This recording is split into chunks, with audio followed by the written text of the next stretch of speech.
अस्सलामु अलैकुम व रहमतुल्लाहि व बरकातुहू।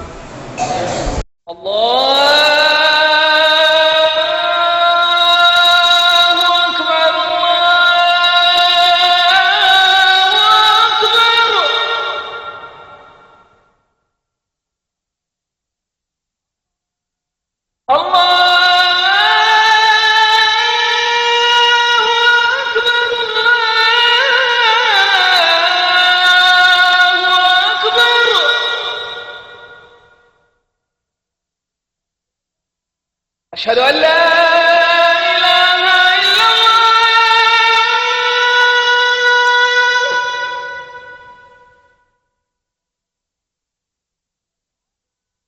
أشهد أن لا إله إلا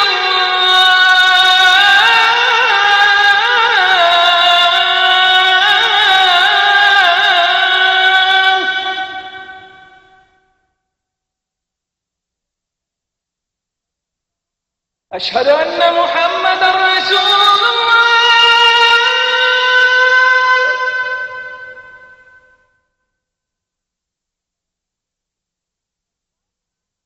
أشهد أن محمدًا رسول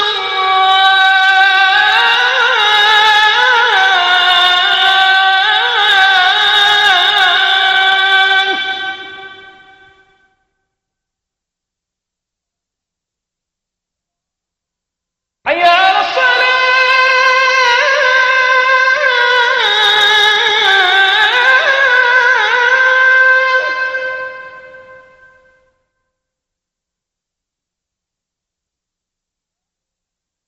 حي على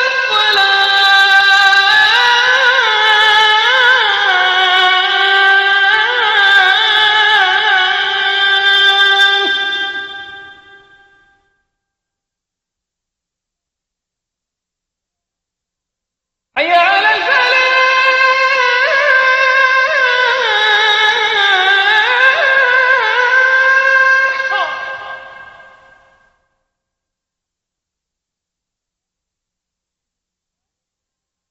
حي على الفلاح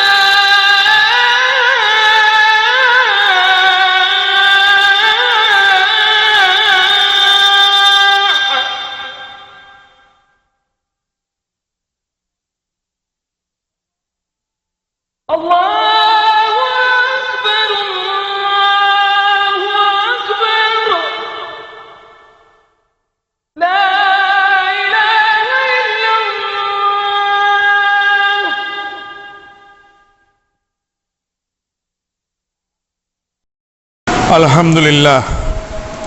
الحمد لله نحمده ونستعينه ونستغفره ونؤمن به ونتوكل عليه ونعوذ بالله من شرور أنفسنا من سيئات أعمالنا من يهد الله فلا مضل له ومن يضلل فلا هادي له أشهد أن لا إله إلا الله وحده لا شريك له وأشهد أن محمدا عبده ورسوله صلى الله عليه وسلم أما بعد فإن خير الحديث كتاب الله وخير الهدي هدي محمد صلى الله تعالى عليه وآله وسلم وشر الأمور محدثاتها وكل محدثة بدعة وكل بدعة ضلالة وكل ضلالة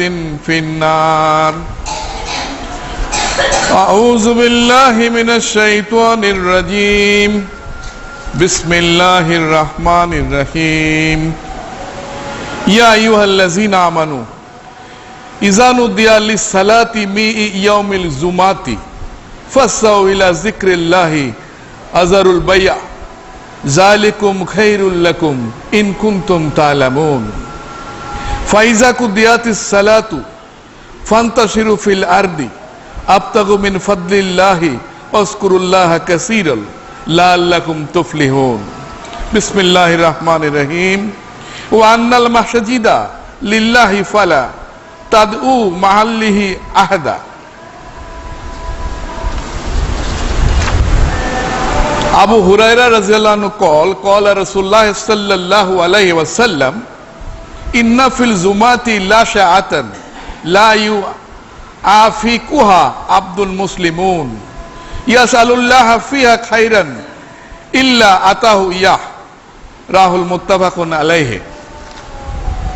সমস্ত প্রশংসা, সমস্ত তারিফ, সমস্ত গুণগান সেই মহান আল্লাহ রাব্বুল আলামিনের, যিনি একক, অদ্বিতীয়, স্বয়ংসম্পূর্ণ, অমুখাপেক্ষী, চিরঞ্জীব।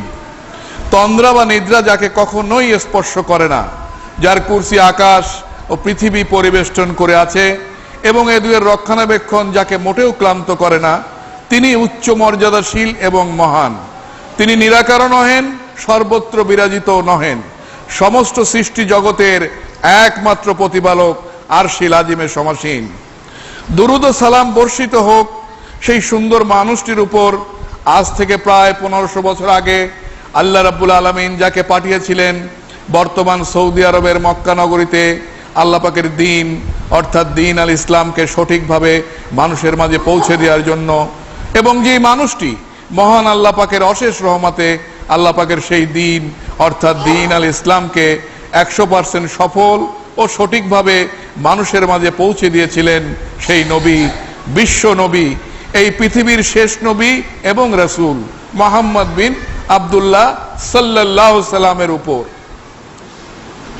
দরুদ ও সালাম বর্ষিত হোক হযরত আদম আলাইহিস সালাতু ওয়াস সালাম থেকে শুরু করে হযরত মুহাম্মদ রাসূলুল্লাহ সাল্লাল্লাহু আলাইহি সাল্লাম পর্যন্ত যত নবী এবং রাসূল এই পৃথিবীতে এসেছিলেন তাদের সবার উপর দরুদ ও সালাম বর্ষিত হোক। নবী করিম সাল্লাল্লাহু আলাইহি সাল্লামের সমস্ত সাহাবী রাদিয়াল্লাহু আনহুর উপর, সমস্ত তাবেঈদের উপর, সমস্ত তাবেঈদের উপর, এবং কিয়ামত পর্যন্ত আল্লাহ পাকের যত বান্দা পবিত্র কোরআন এবং সুন্নাহ মাফিক জীবন যাপন করে আল্লাহ পাকের সন্তুষ্টি অর্জন করতে পারবেন তাদের সবার উপর। সূরা জুমা কোরআন শরীফের 62 নম্বর সূরা, আয়াত নম্বর 9 এবং 10। মহান আল্লাহ পাক বলেন, বিসমিল্লাহির রহমানির রহিম, ইয়া আইয়ুহাল্লাযিনা আমানু, হে ঈমানদারগণ, ইয়া আইয়ুহাল্লাযিনা আমানু, হে ঈমানদারগণ, ইযা নুদিয়া লিস-সালাতি মি ইয়াউমিল জুম্মাতি ফাসাউ ইলা যিকরিল্লাহি আযরুল বায়া যালিকুম খায়রুল লাকুম ইন কুনতুম তা'লামুন। আল্লাহ পাক ঈমানদারদের বলছেন, হে ঈমানদারগণ, জুম্মার দিনে যখন সালাতের জন্য ডাকা হয় তখন আল্লাহর স্মরণের দিকে শীঘ্র ধাবিত হও, ক্রয় বিক্রয় বন্ধ করো, এটাই তোমাদের জন্য উত্তম যদি তোমরা জানতে। উপস্থিত মোমেন মুসলমান দিনী ভাই ও বোনেরা, আমাদের আজকের আলোচনার বিষয় হচ্ছে জুম্মার দিনের আমল এবং মসজিদের আদব। আমরা প্রথম জুম্মার দিনের আমল এই পর্বটা আগে শেষ করব, এরপরে ইনশাআল্লাহ মসজিদ সম্বন্ধে কোরআন এবং হাদিস থেকে ডিটেলস আলোচনা করব। তো আল্লাহ পাক এই 9 নম্বর আয়াতে যেটা বললেন, ইয়া আইয়ুহাল্লাযিনা আমানু, হে ঈমানদারগণ, ইযা নুদিয়া লিস-সালাতি মি ইয়াউমিল জুম্মাতি ফাসাউ ইলা যিকরিল্লাহি আযরুল বায়া, জুম্মার দিনে যখন সালাতের জন্য ডাকা হয় তখন আল্লাহর স্মরণের দিকে শীঘ্র ধাবিত হও, ক্রয় বিক্রয় বন্ধ করো, যালিকুম খায়রুল লাকুম ইন কুনতুম তা'লামুন, এটাই তোমাদের জন্য উত্তম যদি তোমরা জানতে।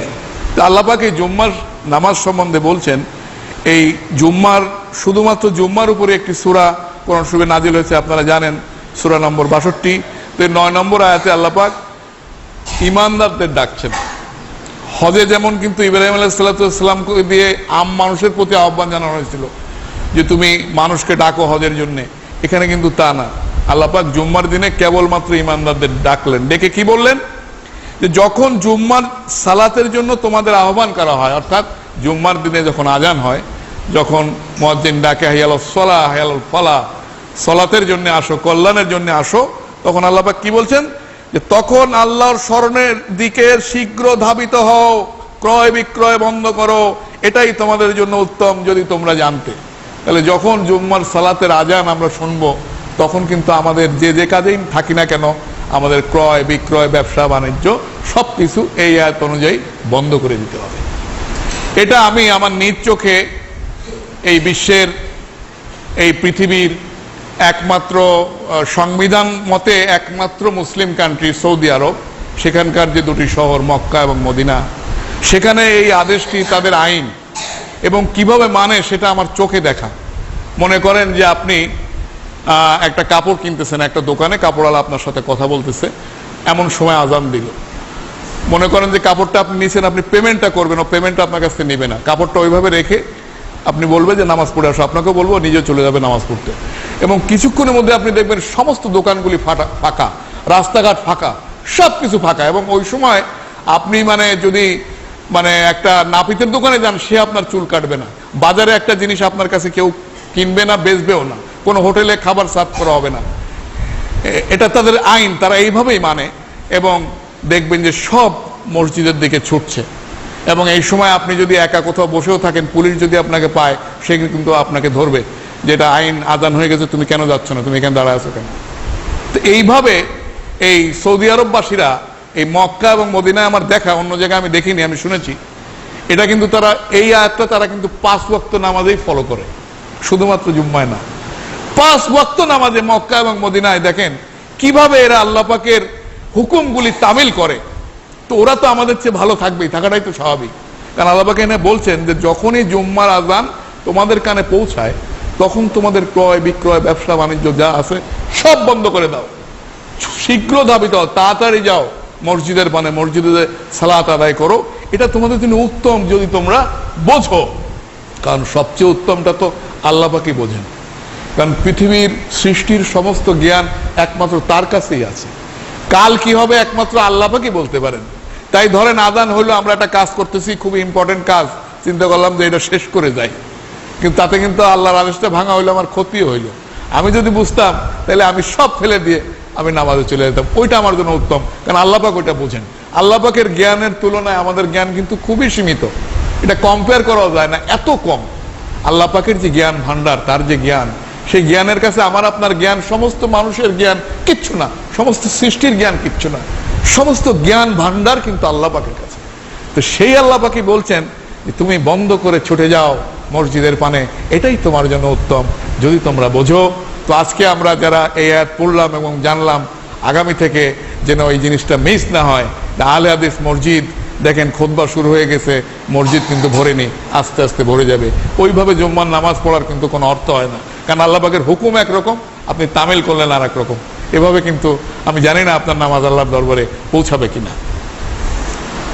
পরের আয়াত 10 নম্বর আয়াত আল্লাহ পাক বলছেন, ফাইজাকু দিয়াতিস সালাতু ফানশিরু ফিল আরদি আবতাগু মিন ফাদলিল্লাহি ওয়াজকুরুল্লাহা কাসীরাল লাআল্লাকুম তুফলিহুন। অতঃপর যখন সালাত সমাপ্ত হয়, তখন জমিনে ছড়িয়ে পড়ো আর আল্লাহর অনুগ্রহ সন্ধান করো এবং আল্লাহকে বেশি বেশি স্মরণ করো, যাতে তোমরা সফল কাম হতে পারো। পরের আয়াতে কিন্তু আল্লাহ পাক বলতেছেন যে নামাজ হয়ে গেল, সাথে সাথে কিন্তু মসজিদে বসে থাকতে নিষেধ করতেছে।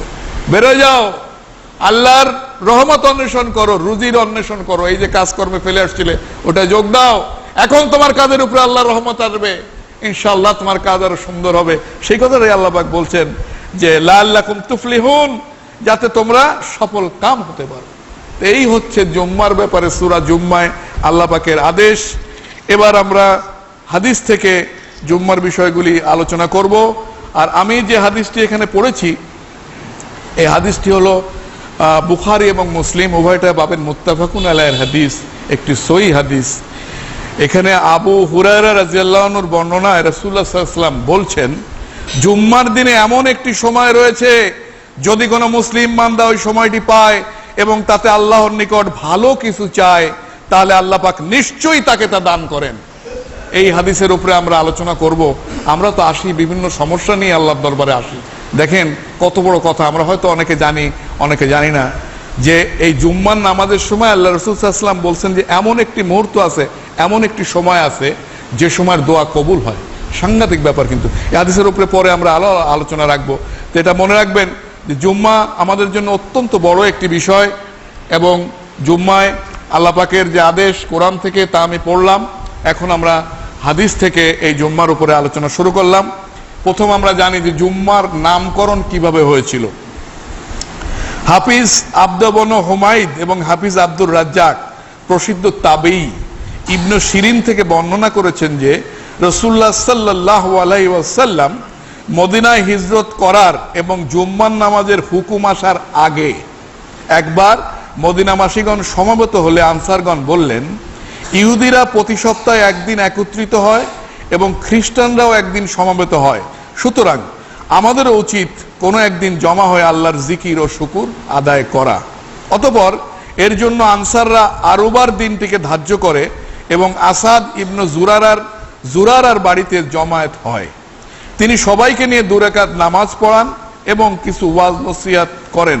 ফলে লোকদের জমায়েত হওয়ার কারণে ওই দিনটির নাম জুমুয়ার দিন অর্থাৎ জমায়েতের দিন নামে অভিহিত হয়। মুসান্নাফে আব্দুর রাজ্জাক হাফিজ ইবনে হাজার আসকালী রহমাতুল্লাহ আলাইহি বলেন, হাদিসটি মুরসাল, কিন্তু এর রাব্বীগণ সবাই বিশ্বস্ত। ফাতহুল বারী। আবু হুরায়রা রাদিয়াল্লাহু আনহু বলেন, একদিন রাসূলুল্লাহ সাল্লাল্লাহু আলাইহি ওয়াসাল্লামকে জিজ্ঞাসা করা হলো, জুম্মার দিনকে জুম্মার দিন বলা হয় কেন? তিনি বললেন, কেননা সেই দিনে তোমার পিতা আদম আলাইহিস সালাতু ওয়াস সালামের কাদামাটি একত্রিত করা হয়েছে। জুম্মার দিনে বিশ্বের ধ্বংস সাধন ও জীবকুলকে পুনরুত্থিত করা হবে। জুম্মার দিনে কঠোরভাবে কাফিরদের পাকড়াও করা হবে এবং জুম্মার শেষ 3 মুহূর্তের মধ্যে এমন একটি মুহূর্ত রয়েছে যদি কেউ তখন আল্লাহকে ডাকে এবং আল্লাহ তার ডাকে সাড়া দেন। মুসনাদে আহমদ। জুম্মার নামাজের গুরুত্ব। আব্দুল্লাহ ইবনে ওমর রাদিয়াল্লাহু আনহু হতে বর্ণিত, নিশ্চয়ই রাসূলুল্লাহ সাল্লাল্লাহু আলাইহি ওয়াসাল্লাম বর্ণনা করেন যে আজান শুনেছে তার প্রতি জুম্মা ফরজ। এটি আবু দাউদের একটি হাদিস। আব্দুল্লাহ ইবনে ওমর রাদিয়াল্লাহু আনহু হতে বর্ণিত, তিনি বলেন যে রাসূলুল্লাহ সাল্লাল্লাহু আলাইহি ওয়াসাল্লাম বলেছেন যে আজান শুনেছে তার প্রতি জুম্মা ফরজ। আব্দুল্লাহ ইবনে মাসউদ রাদিয়াল্লাহু আনহু বলেন, রাসূলুল্লাহ সাল্লাল্লাহু আলাইহি ওয়াসাল্লাম একদল লোক সম্পর্কে বলেছেন যারা জুম্মার নামাজ হতে সরে থাকতো, আমি নিশ্চিত রূপে ইচ্ছা করেছি যে আমি কাউকে আদেশ করব সে আমার জায়গায় লোকদের ইমামতি করবে আর আমি গিয়ে সকল লোকের ঘরে আগুন ধরিয়ে দেব যারা জুম্মার নামাজ হতে সরে থাকে। রাহুল মুসলিম, মুসলিমের হাদিস। দেখুন আল্লাহ রাসূল সাল্লাল্লাহু আলাইহি ওয়াসাল্লাম কি বলছেন, যে আমার ইচ্ছা করে যে আমার জায়গায় একজন এসে ইমামতি করো আর যারা জুম্মা কামায় দেয় আমি তাদের বাড়ি ঘর ধরে দিয়ে আগুন ধরায় দেই। বিশ্ব নবী মুহাম্মদ রাসূলুল্লাহ সাল্লাল্লাহু আলাইহি ওয়াসাল্লামের উক্তি। বুঝছেন জুম্মার নামাজের গুরুত্ব কি? সুতরাং কোন অবস্থায় জুম্মার নামাজ কেউ ফাঁকি দেবেন না এবং জুম্মার নামাজ যেভাবে পড়তে হুকুম আছে, কোরআনে যেহেতু সরাসরি আয়াত রয়েছে যে জুম্মার আজান শোনা মাত্র ক্রয় বিক্রয় বন্ধ করো, ছুটে যাওয়া মসজিদের পানে, তারপরে নামাজ অন্তে আবার রুজির অন্বেষণে আল্লাহর রহমত তালাশ করার জন্য বেরো। সেই আয়াতের সাথে আমাদের মিলতে হবে, সেই আয়াত অনুযায়ী আমাদের এই আমলগুলি করতে হবে। এবং জুম্মার দিনে একটি মুহূর্ত রয়েছে যে মুহূর্তে দোয়া কবুল হয়। আমরা নিশ্চয়ই বিভিন্ন সমস্যায় থাকি, সেই সমস্যাটি নিয়ে আল্লাহ পাককে বলবো, সেইভাবে নিয়ত করে ঘর থেকে বেরোবো এবং দোয়াটি যদি কবুল হয় নিশ্চয়ই আমি সমস্যা থেকে আমাকে আল্লাহ পাক মুক্ত করবেন ইনশাআল্লাহ। তারিক ইবনে শিহাব রাদিয়াল্লাহু আনহু বর্ণিত, তিনি বলেন রাসূলুল্লাহ সাল্লাল্লাহু আলাইহি ওয়াসাল্লাম বলেছেন, জুম্মার নামাজ সঠিক সত্য বিধান, এটা প্রত্যেক মুসলিমের জন্য জামাতে আদায় করা ওয়াজিব। তবে 4 পর্যায়ের মানুষ এই বাধ্যবাধকতা থেকে মুক্ত। তারা হলো কৃতদাস, স্ত্রীলোক, অপ্রাপ্তবয়স্ক বালক এবং রোগাক্রান্ত ব্যক্তি। হাদিসটি আবু দাউদের। দিন ও রাতের মধ্যে 5 ওয়াক্ত নামাজ ফরজ এবং জামাতের সাথে আদায় করা আবশ্যক। কিন্তু যদি কেউ বিশেষ কোনো কারণে জামাতে যোগ দিতে না পারে তাহলে সে একাকী পড়বে এবং এতেও নামাজের ফরজ আদায় হয়ে যাবে। কিন্তু সপ্তাহে একটি দিনের একাক্ত নামাজের ব্যবস্থা আল্লাহ তাআলা এমন ভাবে করেছেন যে তা একমাত্র জামাতের সাথেই পড়তে হয়। জুম্মার নামাজ না পেলে জুম্মার নামাজ আর পড়ার কোনো ব্যবস্থা নেই, তখন ওটার পরিবর্তে জোহর পড়তে হয়। এছাড়া সপ্তাহের একাক্ত নামাজকে জুম্মার নামাজ বলা হয়, অর্থাৎ এই সেই নামাজ যা কেবলমাত্র জামাতের সাথে আদায় করতে হয়, জামাত ছাড়া আদায় করা যায় না। আল্লাহ তাআলা এই জুম্মার নামাজ সমস্ত মুসলিমের উপরে ফরজ করেছেন। অবশ্য 4 ধরনের লোকের পক্ষে হতে সবসময় উপস্থিত হওয়া অসুবিধাজনক বলে তাদের উপরে এটা ফরজ করা হয়নি। কৃতদাসের পক্ষে মালিক বা মনিবের অনুমতি ছাড়া কোথাও যাওয়া আসা করা সম্ভব হয় না। নারীদের পক্ষে বেশি সময়ের জন্য নিজেদের বাড়ি ও সন্তানাদি ছেড়ে জামাতে মসজিদে উপস্থিত থাকা বড়ই কষ্টকর হয়ে পড়ে। শিশুদের উপর শরিয়াতের কোনো বিধিনিষেধ নেই। আর অসুস্থ ব্যক্তির পক্ষে নিজেদের বাড়ি হতে দূরে মসজিদে যাওয়া অত্যন্ত কঠিন ব্যাপার। ইসলাম যেহেতু মানুষের কল্যাণ সাধন ও রহমতের জন্য এসেছে, কষ্টকর সাধ্যের বাইরে কাজের দায়িত্ব চাপিয়ে দিয়ে মানুষকে কষ্ট দিতে বা অসুবিধায় ফেলতে আসেনি। এই কারণে ওটার কোনো বিধান এমন হতে পারে না যাতে মানুষ প্রকৃতই কষ্টের মধ্যে পড়তে পারে। ইমাম খাত্তাবী লিখেছেন, মুসাফির ব্যক্তি আজান শুনতে পেলে জুম্মার নামাজে উপস্থিত হওয়া তার কর্তব্য। এই কথা হতে বোঝা যায় জুম্মার নামাজ ফরজে আইন। কোন কোন ফাকিয়া ওটাকে ফরজে কিফায়া বলেছেন বটে, কিন্তু এর পক্ষে কোনো দলিল নেই। সপ্তাহের একটি দিন এলাকার সমস্ত মুসলমান এক স্থানে মিলিত হয়ে আল্লাহর ইবাদত করবে, তেমনি দেশের দুনিয়ার সামাজিক অবস্থার পর্যালোচনা বিশ্লেষণ করবে এবং সকলকে তা জানাবে। কোরআন হাদিস ও ইসলামের বিভিন্ন দিক সম্পর্কে আলোচনার মাধ্যমে এলাকার জনগণকে ইসলামী জ্ঞানে উন্নত করে তোলা জুম্মার এক সাপ্তাহিক নামাজের মূল কারণ এটাই। এক কথায় বলা যায় জুম্মার নামাজ ইসলামী দাওয়াতের সাথে যুক্ত লোকদের একটি সাপ্তাহিক সম্মেলন। এই কারণে এখানে কেবল নামাজ পড়তে হয় না, ইমাম সাহেবকে উপস্থিত মুসল্লির সামনে খুতবাও পেশ করতে হয়। খুতবা অর্থ প্রাচীন আমলের অবদ্ধ ভাষায় লিখিত কোনো শ্লোক বাক্য পাঠ করা নয়, এটার সঠিক অর্থ শিক্ষা দান। আবু যায়েদ জামারি রাদিয়াল্লাহু আনহু বর্ণিত, তিনি বলেন রাসূলুল্লাহ সাল্লাল্লাহু আলাইহি ওয়াসাল্লাম বলেছেন, যে ব্যক্তি পরপর 3টি জুম্মা বিনা কারণে অবহেলায় ছেড়ে দেবে, পড়বে না, আল্লাহ তাআলা তার অন্তরে মোহর লাগিয়ে দিবেন। আবু দাউদ, তিরমিজি, নাসাই এবং ইবনে মাজাহ। জুম্মায় যে খুতবাটি হয় আমাদের দেশে কিন্তু ম্যাক্সিমাম জায়গায় মানে আপনার যিনি খতিব থাকেন আরবিতে খুতবাটি পড়েন, বাংলায় তা বলা হয় না। বারোচাঁদের খুতবার বই আছে, এটা দেখে তারা পড়েন। যেমন সাতক্ষীরায় যে ঘটনাটি ঘটেছিল আমাদের আব্দুর রউফ সালাফির উক্তিতে আপনারা পিস টিভির মৌলানা জাহাঙ্গীর আলমের মুখে শুনেছেন যে মুক্তিযোদ্ধা ভাইরা মুক্তিযুদ্ধ শেষে অন্য মসজিদে আজ রেখে নামাজ পড়তেছেন, জুম্মার নামাজ। সেই নামাজের যে ইমাম, মানে তখনও কিন্তু দেশ স্বাধীন হয়নি, মানে মুক্তিযোদ্ধারা ভিতরে ঢুকে গেছে, তো সেই নামাজের ইমাম ওই বারোচাঁদের খুতবা পড়ে। তো ওইখানে অখণ্ড পাকিস্তানের জন্য দোয়া করতে বলা হয়েছে, তো সেই ইমাম সে দোয়া করছে, মুক্তিযোদ্ধারা আমিন আমিন করছে। অর্থাৎ না বুঝে যে খুতবাটা হয় তার ধারণা এই। তো পরে সেই ইমাম সাহেবরে আমাদের আব্দুর রউফ সালাফি বলেছিলেন যে আপনি যে এই যে মুক্তিযোদ্ধাদের সামনে এটা পড়লেন, এটার বাংলা যদি ওরা জানতো তাহলে আপনার কি অবস্থা হতো? তাহলে তো ওরা আমার গুলি করে দিত। তো ওই খুতবার কোনো অর্থ নেই যে খুতবা খতিব পড়ে অথচ জামাত বোঝে না। মানুষকে বুঝানোর জন্য আপনি নিজ ভাষায় এইটা মানুষকে বুঝিয়ে দিতে হবে, কোরআন এবং হাদিসের ভাষায়, কোরআন এবং হাদিসের ব্যাখ্যায় সমসাময়িক ঘটনাবলী আপনি মুসলমানদের বুঝাবেন, এটাই খুতবা। পরপর 3টি জুম্মা ছেড়ে দেয়া এবং বিনা কারণে শুধু উপেক্ষা ও অবহেলাবশত ছেড়ে দেয়া মারাত্মক অপরাধ। রাসূলুল্লাহ সাল্লাল্লাহু আলাইহি ওয়াসাল্লামের কথা হতে জানা যায় এই অপরাধের পরিণামে তার অন্তরের উপর আল্লাহ তাআলা মোহর লাগিয়ে দেয়। যে লোক কোনো প্রকার ওজর বা কারণ ব্যতীত জুম্মার নামাজ পরিত্যাগ করে, সে যেন ওটার গুরুত্ব স্বীকার করে না এবং ওটার প্রতি উপেক্ষা করে, অথবা এমন চরম এক গাফিলতি তাকে পেয়ে বসে যে জুম্মার ন্যায় এত বড় গুরুত্বপূর্ণ নামাজেও যেতে প্রস্তুত ও উৎসাহিত হয় না। ইমাম মালিক রাহমাতুল্লাহ এই হাদিস উদ্ধৃত করেছেন এই ভাষায়, অর্থাৎ যে লোক 3 বার বিনা ওজরে বা বিনা কারণে জুম্মার নামাজ ছেড়ে দিবে, আল্লাহ তার অন্তরের উপর মোহর লাগিয়ে দেবেন। ইবনে আব্বাস রাদিয়াল্লাহু আনহু বর্ণনায়, যে লোক পরপর 3টি জুমা পরিত্যাগ করবে সে ইসলামকে পিছন দিকে নিক্ষেপ করবে। আব্দুল্লাহ ইবনে ওমর রাদিয়াল্লাহু আনহু ও আবু হুরায়রা রাদিয়াল্লাহু আনহু বর্ণিত, তারা দুজনেই বলেছেন আমরা রাসূলুল্লাহ সাল্লাল্লাহু আলাইহি ওয়াসাল্লামকে তার মিম্বারে দাঁড়িয়ে বলতে শুনেছি, জুম্মা ত্যাগকারী লোকেরা হয় নিজেদের এই খারাপ কাজ থেকে বিরত থাকুক, নতুবা আল্লাহ তাআলা তাদের এই গুনার শাস্তিতে তাদের অন্তরের উপরে মোহর মেরে দিবেন, অতঃপর তারা গাফিলতির মধ্যে শামিল হবে। এই হাদিসটি মুসলিমের। এই হাদিসে জুম্মার নামাজ পরিত্যাগকারীদের প্রতি অত্যন্ত কঠোর শাসন ও সাবধান বাণী বলা হয়েছে। অন্য কথায় এটা রাসূলুল্লাহ সাল্লাল্লাহু আলাইহি ওয়াসাল্লামের পক্ষ হতে তাদের জন্য চূড়ান্ত চ্যালেঞ্জ বিশেষ। এক কথায় জুম্মার নামাজ কোনোভাবেই ছেড়ে দিও না, তা না হলে তোমাদের অন্তরকে আল্লাহ তাআলা মোহর মেরে দিবেন। মানুষ যখন বাতিলের মতে ও নাফরমানি কাজে চরমে পৌঁছায় তখন পাপ ও নাফরমানির কাজেই তার বেশি ভালো লাগে।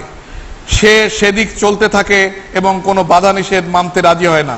তখন বলা হয় তার অন্তরের উপর মোহর মেরে দেওয়া হয়েছে, অর্থাৎ সৎ চিন্তা ও সৎ কাজের ইচ্ছা তার অন্তর হতে নিঃশেষ হয়ে গেছে।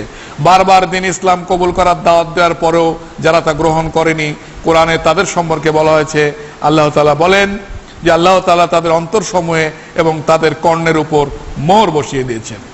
ইমাম নববী রাহমাতুল্লাহ আলাইহি লিখেছেন, অন্তরের উপর মোহর করে দেওয়ার অর্থ অন্তরের সব কোমলতা, দয়াদ্রতা, কল্যাণের সব ভাব দ্বারা নিঃশেষ হয়ে যাওয়া, আর এটাই কুফরি চরিত্র। এর অর্থ দাঁড়ায় যে লোক কোনরূপ কারণ ছাড়াই নিতান্ত উপেক্ষা ও অবহেলাবশত জুম্মার নামাজ ত্যাগ করে, তার চরিত্র মানসিকতা কুফরি পর্যায়ে পৌঁছে যায়। হাদিসের বর্ণনা ভঙ্গিতে স্পষ্ট বোঝা যায় যে জুম্মার নামাজ ফরজ আইন, প্রত্যেক ব্যক্তির উপর তা প্রত্যক্ষভাবে ফরজ।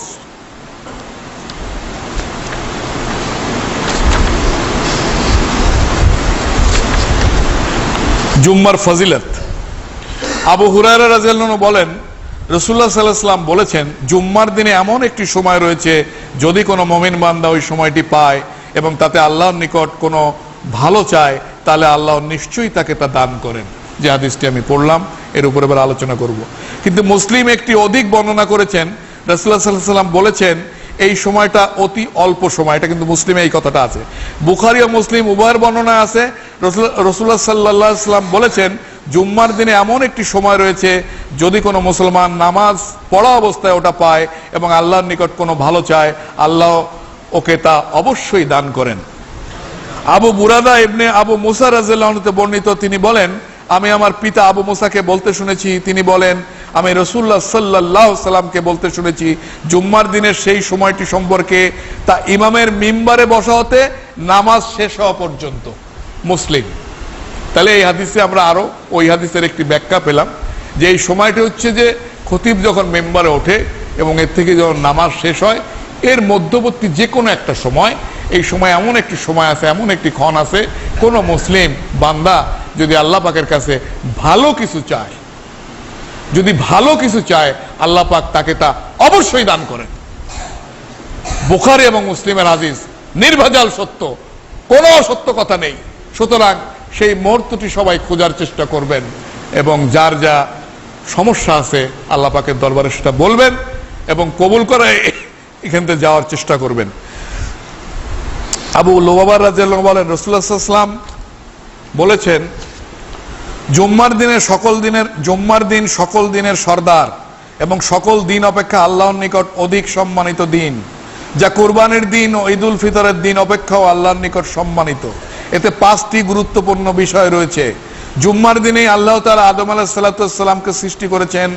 জুম্মার দিনেই আল্লাহ যাকে জমিনে প্রেরণ করেছেন, জুম্মার দিনে আল্লাহ তাকে জমিনে প্রেরণ করেছেন এবং জুম্মার দিনেই তিনি তাকে মৃত্যুদান করেছেন। জুম্মার দিনে এমন একটি সময় রয়েছে, যদি কোনো বান্দা সেই সময় আল্লাহর নিকট কিছু চায়, তিনি তাকে তা অবশ্যই দান করেন, যে পর্যন্ত না সে হারাম কিছু চায়। এবং জুম্মার দিনে কিয়ামত সংঘটিত হবে। এমন কেন সম্মানিত ফেরেশতা নেই, আসমান নেই, জমিন নেই, বাতাস নেই, পাহাড় নেই, সমুদ্র নেই, যে জুম্মার দিন সম্পর্কে ভীত নয়, যে কি জানি হঠাৎ কিয়ামত সংঘটিত হবে।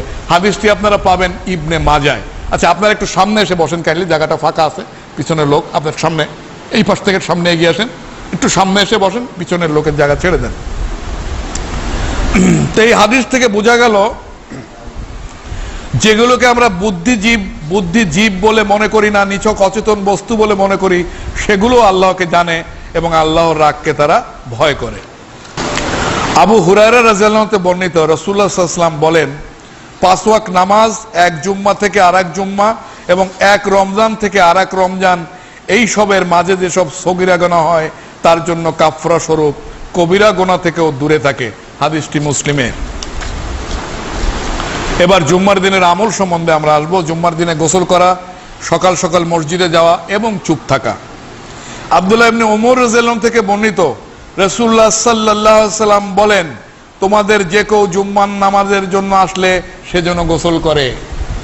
বুখারী এবং মুসলিম, মুত্তাফাকুন আলাইহির হাদিস। আমরা জুম্মার দিনে অবশ্যই গোসল করব, অবশ্যই গোসল করব। আল্লাহ রাসূল সাল্লাল্লাহু আলাইহি ওয়াসাল্লামের পরিষ্কার অর্ডার, জুম্মার নামাজ পড়তে আসলে গোসল করে আসো। সুতরাং জুম্মার এই গোসল আমরা এই হাদিস শোনার পরে, আজকের পরে আর কেউ ছাড়বো না। আবু সাঈদ খুদরী রাদিয়াল্লাহু আনহু থেকে বর্ণিত, তিনি বলেন, রাসূলুল্লাহ সাল্লাল্লাহু আলাইহি সাল্লাম বলেছেন, প্রত্যেক বালেগ ব্যক্তির উপর জুম্মার দিন গোসল করা ওয়াজিব। বুখারী এবং মুসলিম। পরিষ্কার হয়ে গেল, জুম্মার দিনে গোসল করা কি ওয়াজিব। আবু হুরায়রা রাদিয়াল্লাহু আনহু বর্ণিত, তিনি বলেন, যে ব্যক্তি গোসল করবে অথবা জুম্মাতে যাবে, তারপর তার পক্ষে যা সম্ভব নফল নামাজ পড়বে, অথবা যখন ইমাম খুতবা আরম্ভ করে চুপ করে থাকবে যতক্ষণ না ইমাম তা শেষ করে। একটু ভালো করে শোনেন এই কটা হাদিস। যে ব্যক্তি গোসল করবে অথবা জুম্মাতে যাবে, তারপর তার পক্ষে যা সম্ভব নফল নামাজ পড়বে, অথবা যখন ইমাম খুতবা শুরু করবে চুপ করে থাকবে যতক্ষণ না ইমাম তা শেষ করে। তারপর ইমামের সাথে জুম্মার নামাজ পড়বে, তারে জুম্মা ও পূর্ববর্তী জুম্মার মধ্যকার গুনাহসমূহ মাফ করা হবে। মুসলিম। অধিক কিন্তু আরো 3 দিনের, মানে অর্থাৎ আমরা জুম্মার দিনে গোসল করে আসলাম, ইমামের খুতবা শুনলাম চুপ করে, কোনো কথা বলবো না। খুতবার সময় আমরা কিন্তু কথা বলি, এই হাদিস এবং পরে আরো হাদিস আসতেছে খুতবার সময় কথা বলার নিষেধ। চুপ করে ইমামের খুতবা শুনতে হবে। খুতবা শেষ করলাম, তারপরে তার সাথে নামাজ আদায় করলাম। আল্লাহ রাসূল সাল্লাল্লাহু আলাইহি ওয়াসাল্লাম বলছেন, যে এই কাজটা করলো তারে জুম্মা ও পূর্ববর্তী জুম্মার মধ্যকার গুনাহসমূহ, এখানে কিন্তু সগীরা কবিরা বলা হয়নি, সমস্ত গুনাহসমূহ মাফ করা হবে। ওদের কিন্তু আরো 3 দিনের বেশি। চিন্তা করেন অবস্থা। মুসলিমের হাদিস, নির্ভেজাল এবং খাঁটি সহিহ হাদিস। সালমান রাদিয়াল্লাহু আনহু বলেন, রাসূলুল্লাহ সাল্লাল্লাহু আলাইহি ওয়াসাল্লাম বলেছেন, যে ব্যক্তি জুম্মার দিন গোসল করবে এবং সাধ্য অনুযায়ী উত্তম রূপে পরিষ্কার পরিচ্ছন্নতা লাভ করবে, অথবা নিজের জোগাড় করা তেল হতে নিজের শরীরে কিছু তেল মাখবে, অথবা ঘরে সুগন্ধি থাকলে কিছু সুগন্ধি ব্যবহার করবে, তারপর মসজিদে রওনা হবে এবং 2 ব্যক্তির মধ্যে ফাঁক করবে না, অথবা যা তার পক্ষে সম্ভব নফল নামাজ পড়বে, তারপর ইমাম যখন খুতবা দিতে থাকেন চুপ করে শুনবে, নিশ্চয়ই তারে জুম্মা পূর্ববর্তী জুম্মার মধ্যকার সমস্ত সগীরা গুনাহ মাফ করে দেওয়া হবে। বুখারী। তাহলে আমরা জুম্মার দিন গোসল করব, পরিষ্কার পরিচ্ছন্নতা অর্জন করার পরে আমরা যদি তেল মাখি শরীরে মাখবো এবং আতর খুশবু আমরা মাখবো, মাখার পরে আমরা মসজিদে রওনা হব এবং চুপ করে আমরা খুতবা শুনবো এবং পরে আমরা নামাজ শেষ করব। তাহলে আমাদের ওই জুম্মার থেকে এই জুম্মার মধ্যকার যত, এখানে বুখারীতে আবার সগীরা গুনার কথা উল্লেখ আছে, মুসলিমে সগীরা কবিরা কোনো কিছুর কথা উল্লেখ নাই। যেখানে উল্লেখ নাই সেখানে আমরা পুরোটাই ধরবো ইনশাল্লাহ। কারণ আল্লাহ পাক দেওয়ার ব্যাপারে তো কম না, দেওয়ার ব্যাপারে তো ওনার হাত দুটো উদার, তো আমরা সেটাই ধরবো ইনশাল্লাহ।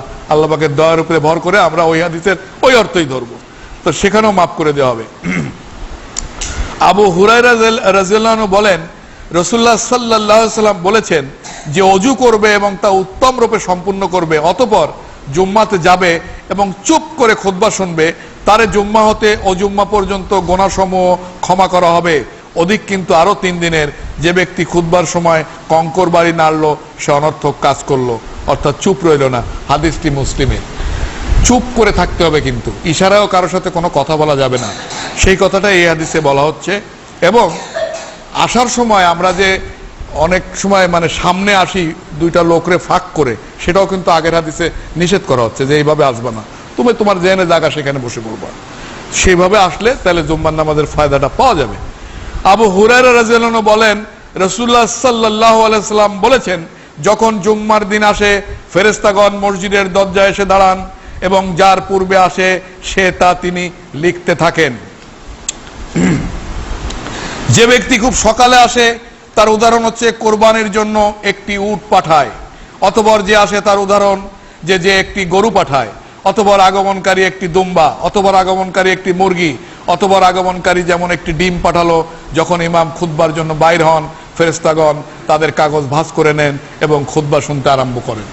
তাহলে জুম্মার দিনে, হাদিসটি বুখারী এবং মুসলিম মুত্তাফাকুন আলাইহির হাদিস। তাহলে জুম্মার দিনে কি হয়, ফেরেশতারা দরজায় এসে খাতা নিয়ে দাঁড়ায়, কে প্রথম আসলো কে দ্বিতীয় আসলো তার নাম লেখে। তা প্রথম কাতার যে পায়, প্রথম যে আসে তার তো একটা উট কোরবানির সওয়াব সে পায়, দ্বিতীয় যে আসে সে গরু কোরবানি, তৃতীয় যে আসে মুরগি, এভাবে সওয়াব তো আল্লাহ পাকই ডিস্ট্রিবিউট করেন, কিন্তু ওরা ওইভাবে লিখতে থাকে। যখনই ইমাম যখনই খুতবায় দাঁড়িয়ে গেল তখন ওরা খাতাটা বন্ধ করে এসে খুতবা শুনে। সুতরাং আমাদের এই হাদিসের উপরে আমল করতে হবে।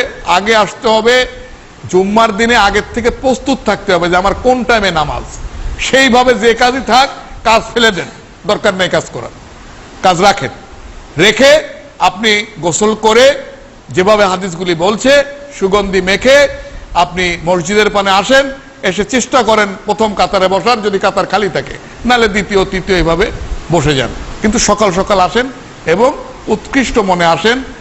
জুম্মার দিনে আপনার দোয়া কবুল হবে সেই মন নিয়ে আসেন এবং চুপ করে খুতবা শোনেন এবং চুপ করে সালাত আদায় করেন, ইনশাআল্লাহ জুম্মার ফায়দা আপনি পাবেন। আবু হুরায়রা রাদিয়াল্লাহু আনহু বলেন, রাসূলুল্লাহ সাল্লাল্লাহু আলাইহি ওয়াসাল্লাম বলেছেন, জুম্মার দিন ইমামের খুতবা দানকালে যখন তুমি তোমার সঙ্গীকে বললে চুপ করো, তখন তুমিও অন্যায় করলে। একজন কথা বলছে, আপনি তারা চুপ করতে বললেন, আপনিও কিন্তু অন্যায় করলেন। এই হাদিস তাই বলছে, বুখারী মুসলিম। চুপ করে থাকতে হবে। আমরা কিন্তু খুতবার সময় আকারে ইঙ্গিতে কোনোভাবেই কেউ যেন কথা না বলি। এ থেকে বোঝা যায় খুতবার সময় চুপ থাকা ওয়াজিব এবং কথা বলা হারাম। যদি ওটা ভালো কথা হয়। খুতবা আরম্ভ করার পূর্বে সুন্নত পড়া আরম্ভ হলে তা 2 রাকাতে সালাম ফিরাবে। জাবির রাদিয়াল্লাহু আনহু বলেন, রাসূলুল্লাহ সাল্লাল্লাহু আলাইহি ওয়াসাল্লাম বলেছেন, তোমাদের কেউ যেন আপন কোন মুসলিম ভাইকে উঠিয়ে না দেয়, অতঃপর তার জায়গায় যে নিজে বসে, বরং বলবে একটু সরুন। হাদিসটি মুসলিমের। আওস ইবনে আওস রাদিয়াল্লাহু আনহু বলেন, রাসূলুল্লাহ সাল্লাল্লাহু আলাইহি ওয়াসাল্লাম বলেছেন, যে ব্যক্তি জুম্মার দিনে জামা কাপড় ধোবে ও গোসল করবে, অতঃপর সকাল সকাল প্রস্তুত হবে এবং সকালে মসজিদে যাবে এবং সাওয়ার না হয়ে পায়ে হেঁটে যাবে, আর মসজিদে যে ইমামের নিকট বসবে, অথবা চুপ করে খুতবা শুনবে এবং অনর্থ কিছু করবে না, তার প্রত্যেক ধাপ 1 বছরের আমলের সওয়াব হবে, অর্থাৎ 1 বছরের দিনে রোজা ও রাত্রে নামাজের সওয়াব হবে। হাদিসটি তিরমিজি, আবু দাউদ, নাসাই এবং ইবনে মাজাহ 4 কিতাবেই পাবেন। আমি আবার হাদিসটি পড়ি। যে ব্যক্তি, আল্লাহ রাসূল সাল্লাল্লাহু আলাইহি সাল্লাম বলেন, যে ব্যক্তি জুম্মার দিনে জামা কাপড় ধোবে, গোসল করবে, অথবা সকাল সকাল প্রস্তুত হবে ও সকালে মসজিদে যাবে এবং সাওয়ার না হয়ে পায়ে হেঁটে যাবে, আর মসজিদে যে ইমামের নিকট বসবে, অথবা চুপ করে তার খুতবা শুনবে এবং অনর্থ কিছু করবে না, তার প্রত্যেক ধাপ তার 1 বছরের আমলের সওয়াব হবে, অর্থাৎ 1 বছরের দিনে রোজা ও রাত্রের নামাজের সমান সওয়াব। আমরা হাদিসগুলি অনেকেই জানি, অনেকেই জানি না, কিন্তু আমি মনে করি যে জুম্মার খুতবায় এই হাদিসগুলি মানুষকে জানানো অত্যন্ত প্রয়োজন। সেই জন্যই আমি বিষয়টি সিলেক্ট করেছি এবং আপনাদের সামনে সেটি উপস্থাপন করছি। জুম্মার দিনে নখ কাটা, উত্তম পোশাক পরা, আতর ব্যবহার করা।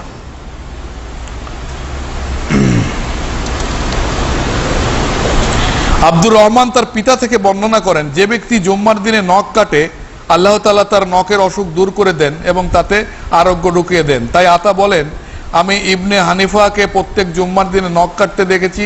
ইব্রাহিম হতে বর্ণিত, জুম্মার দিনে প্রত্যেক ব্যক্তির নখ কাটা উচিত। মুসান্নাফ ইবনে আবু শায়বা। শহর ও গ্রামে জুম্মার নামাজ। আব্দুল্লাহ ইবনে আব্বাস রাদিয়াল্লাহু আনহু হতে বর্ণিত, তিনি বলেন, রাসূলুল্লাহ সাল্লাল্লাহু আলাইহি ওয়াসাল্লামের মসজিদে জুম্মার নামাজ আদায় করার পর সর্বপ্রথম জুম্মার নামাজ পড়া হয় বাহরাইনের বেজাওয়াইস নামক স্থানে অবস্থিত আব্দুল কাহিস মসজিদে। বুখারী, নাসাই, আবু দাউদ। ইমাম শাফি রহমতুল্লাহ হাদিসের ভিত্তিতে বলেছেন, যে গ্রামে 40 জন স্বাধীন নাগরিক স্থায়ীভাবে বসবাসকারী হবে, তাতেই জুম্মার নামাজ প্রতিষ্ঠা করা যাবে।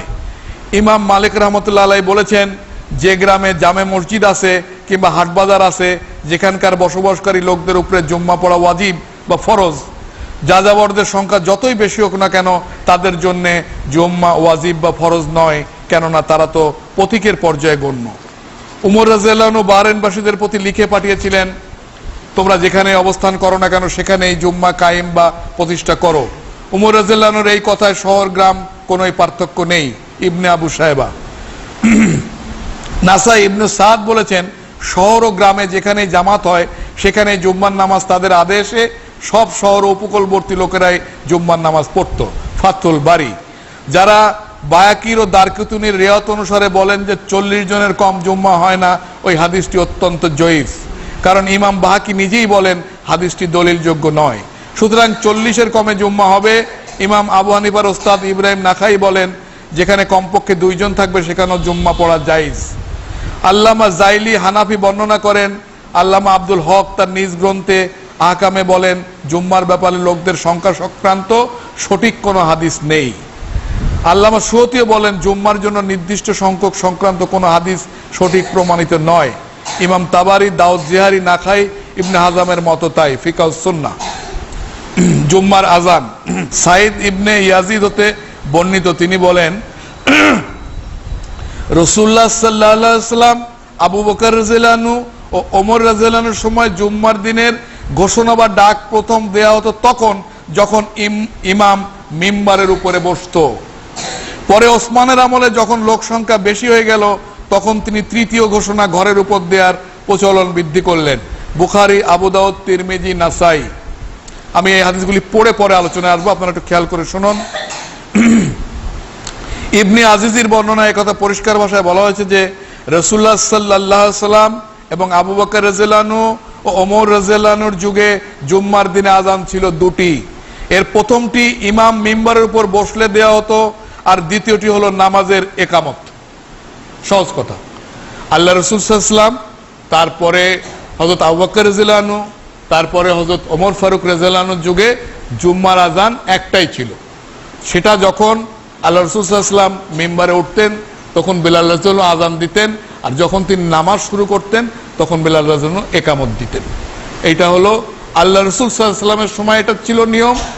হযরত আবু বকর রাদিয়াল্লাহু আনহুর সময় একই নিয়ম ছিল, হযরত ওমর ফারুক রাদিয়াল্লাহু আনহুর সময় একই নিয়ম ছিল। কিন্তু ওসমান রাদিয়াল্লাহু আনহুর সময় যখন লোক সংখ্যা আরো বেড়ে যায় তখন একটা অতিরিক্ত আজান ওসমান রাদিয়াল্লাহু আনহু বাজারে দিয়েছিলেন, সে ব্যাপারে আমি আসছি।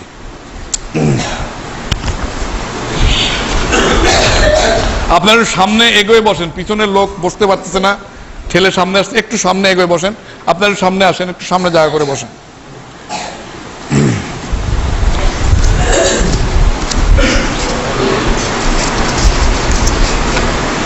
রাসূলুল্লাহ সাল্লাল্লাহু আলাইহি ওয়াসাল্লাম যখন মিম্বারের উপর বসতেন তখন বেলাল রাদিয়াল্লাহু আনহু আযান দিতেন, আমি যেটা বলছিলাম। আর তিনি যখন মিম্বারের উপর নামতেন তখন তিনি একামত বলতেন। পরে আবু বকর রাদিয়াল্লাহু আনহু, ওমর রাদিয়াল্লাহু আনহুর সময় এই নিয়মই চালু ছিল। হাদিসটি নাসাঈর। ইবনে আবু জিবের বর্ণনায় বলা হয়েছে পরে ওসমান রাদিয়াল্লাহু আনহু প্রথম আযান উঁচু গড়ের উপর দেওয়ার ব্যবস্থা চালু করলেন। রাসূলুল্লাহ সাল্লাল্লাহু আলাইহি ওয়াসাল্লামের সময় হতে ওসমানের খেলাফত প্রথম 1 বছর পর্যন্ত এ সময় মসজিদের ভিতরে ইমাম মিম্বারে উঠলে পর আজান ও নামাজের একামত দেওয়ার নিয়ম প্রচলিত ছিল। বর্তমানে সর্বপ্রথম যে আজান দেওয়া হয় তা সেই সময় চালু ছিল না। ওসমান রাদিয়াল্লাহু আনহুর প্রয়োজনে বশবর্তী হয়ে সর্বপ্রথম ওটা চালু করেন। এখন কিন্তু বেশিরভাগ মসজিদে আপনার যেটা করা হয় সেটা হলো যে প্রথমে একটি আজান দেওয়া হয়, তারপরে আপনার খতিব যখন আপনার খুতবা শুরু করে তখন একটি আজান দেওয়া হয়, আর পরে হলো আপনার ইকামত দেওয়া হয় এর শুরুতে। কিন্তু ওসমান রাদিয়াল্লাহু আনহুর সময় চেঞ্জিংটা এরকম ছিল না। কিন্তু আল্লাহ রাসূল সাল্লাল্লাহু আলাইহি ওয়াসাল্লাম, আবু বকর রাদিয়াল্লাহু আনহু এবং ওমর ফারুক রাদিয়াল্লাহু আনহুর সময় আল্লাহ রাসূল সাল্লাল্লাহু আলাইহি ওয়াসাল্লাম যখন মেম্বারে উঠতেন তখন আজান দেওয়া হতো, এবং যখন উনি নামাজ পড়াতেন তখন একামত দেওয়া হতো। এই পদ্ধতি ও আবু বকর রাদিয়াল্লাহু আনহুর সময় চালু ছিল, ওমর ফারুক রাদিয়াল্লাহু আনহুর সময় চালু ছিল। কিন্তু ওসমান রাদিয়াল্লাহু আনহু যখন আসলেন তখন তিনি মুসলিম জাহানের খলিফা, এটা তিনি করেছেন। দোষ হবে বা গুণ হবে তিনি আল্লাহ পাকের কাছে বুঝ দেবেন। কিন্তু তখন তিনি আর একটা আজান বাজারে দিয়েছিলেন, সেই আজানটাই এখন মসজিদে এসে দেওয়া হয়। তো যাই হোক, আমরা অবশ্য আমাদের একটা সুবিধা এই যে সারা বাংলাদেশের এবং অন্যান্য জায়গার আহলে হাদিস মসজিদ বা সালাফি মসজিদে কিন্তু সব সময় আপনার রাসূল সাল্লাল্লাহু আলাইহি ওয়াসাল্লামের যে সুন্নত এটাকে কিন্তু এখনো তরফ করা হয়নি। এখানেও কিন্তু সেই মেম্বারে যখন খতিব ওঠে তখন প্রথম আজান দেওয়া হয়, এবং যখন নামাজ শুরু হয় তখন একামত দেওয়া হয়। এটা আল্লাহ রাসূল সাল্লাল্লাহু আলাইহি ওয়াসাল্লামের সুন্নাহ, ওখান থেকে হয়ে আসছে, এবং সালাফিরা এটাই করে এবং এটাই ঠিক। আজ সময় নেই, আজ এই পর্যন্ত। আগামীতে ইনশাআল্লাহ আরো ডিটেলসে আমরা যাব। বিসমিল্লাহির রহমানির রহিম। আল্লাহু লা ইলাহা ইল্লা হুয়াল হাইয়ুল কাইয়্যুম লা তাখুযুহু সিনাতুন ওয়ালা নাওম লাহু মা ফিস সামাওয়াতি ওয়া মা ফিল আরদ من ذا الذي يشفع عنده إلا بإذنه يعلم ما بين أيديهم وما خلفهم ولا يحيطون بشيء من علمه إلا بما شاء وسع كرسيه السماوات والأرض ولا يؤوده حفظهما وهو العلي العظيم